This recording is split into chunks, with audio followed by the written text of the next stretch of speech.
katunayan na atin yung entitlements, atin yung laman ng dagat sa West Philippine Sea. March 27, sinabit po ng Department of Foreign Affairs or Philippine Maritime Zones, Tolentino Law, pinapakita natin kung paano natin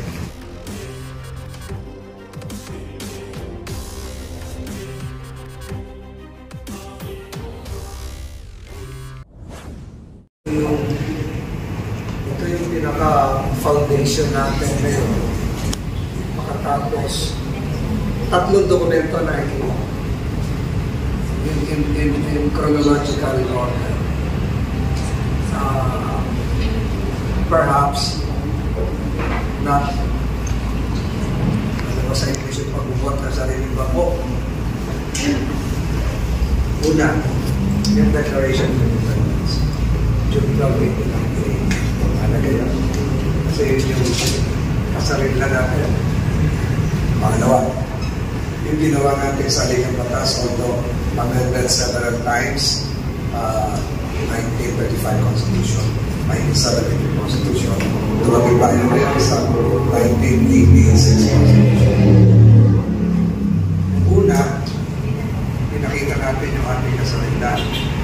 Yung pangalawa yung sa Ligang Batas, na nirestarted ng mga constitutions. Pinakita natin yung dokumento legal para natin maipapatupad yung ating kasalindan. Pangatlo, yung tinatanong ko, yung Republic Act 2064, yung Philippine Maritime Zones, Tolentino Law, pinapakita natin kung paano natin mapapalakas at mapapanatili yung kanayaang binigay sa atin noong 1898 at yung dokumento noong 1987 yung sa Ligang Batas. So yung Philippine Maritime Zones mahalaga dahil ito yung nagpapatibay ng pagkilala doon sa 2016 arbitral ruling ng DA kung saan pinatunayan na atin yung entitlements, atin yung laman ng dagat sa West Philippine Sea, sa Exclusive Economic Zone, sa Territorial Sea, sa Contiguous Zone, at kasama ngayon kung kanong bahagi ng Pilipinas, ito yung enterprise na pinangalanan ko talampas ng Pilipinas.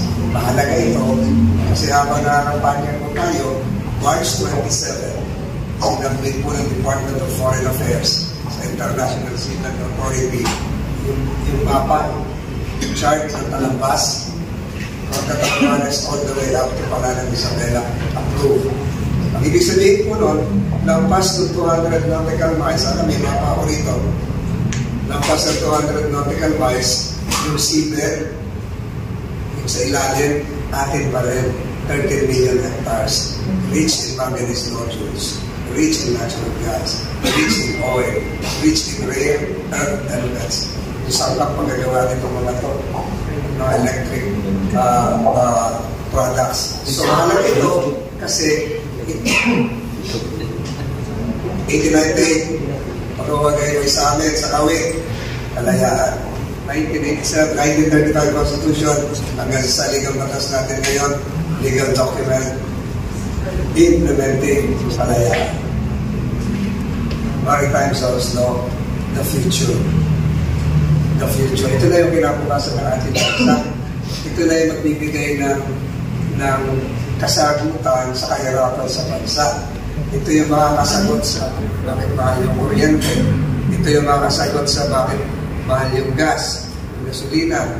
Kasi pag nakuha natin yung lakis doon, sa West Philippine Sea man lang, 5.4 billion barrels of oil. Ang dami ng boss. Mayaman pa tayo sa Singapore. Kaya gusto ninyo na China. Gusto nilang i-deprive ang magandang kinabukasan ng mga Pilipino. Gusto nilang agawin yung hindi kanila. Gusto nilang angkinin yung hindi kanila. Kaya yung tatlong dokumentong sinasabi ko from the Declaration of the Independence, Philippine Independence, to the enactment of our Constitution, to the Maritime Zones Law. These are all contiguous, connected documents which would show that the Filipino people, especially the generations yet to be born, are entitled to a good future. Magandang kinabukasan na gustong agawin at alisin ng isang dampuhalang bansa. Gano'n kasimple yun. So yun, Senator Tol, follow-up question lang po. Maraming Pilipino ang naligayahan or natuwa dito sa pagkakalagay ng West Philippine Sea sa Google Map. Pwera na lang siguro sa mga pro-China candidates. Tanong po, isa po bang factor itong Tolentino Law sa pagkakalagay ng Google Map yung West Philippine Sea? Opo. Isang factor po yan, malaking bagay po yan dahil yung Google Map, yung private organization listens to what the international community is saying. Google Map Corporation does not operate separately from other countries. Kapag nasaan ba ang Google Map?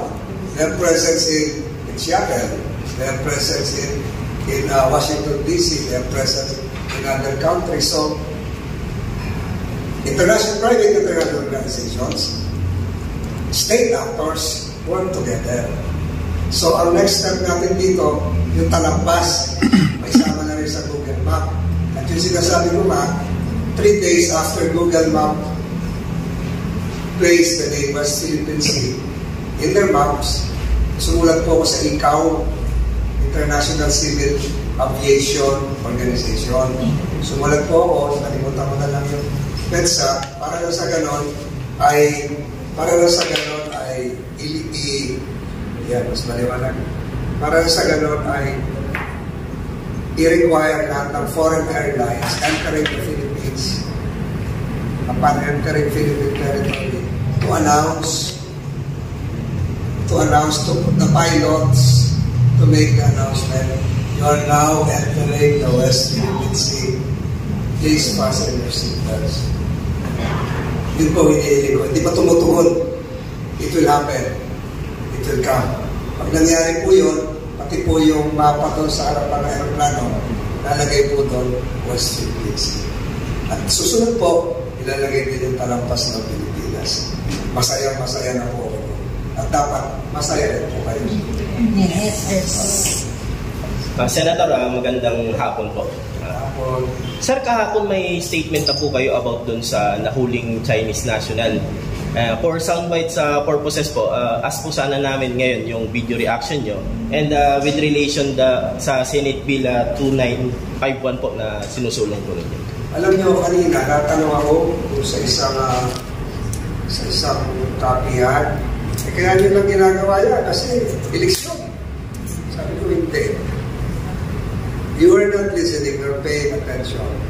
Nung nag-file ako ng 2951 po. 2951. February pa, hindi pa nagkakampanyahan.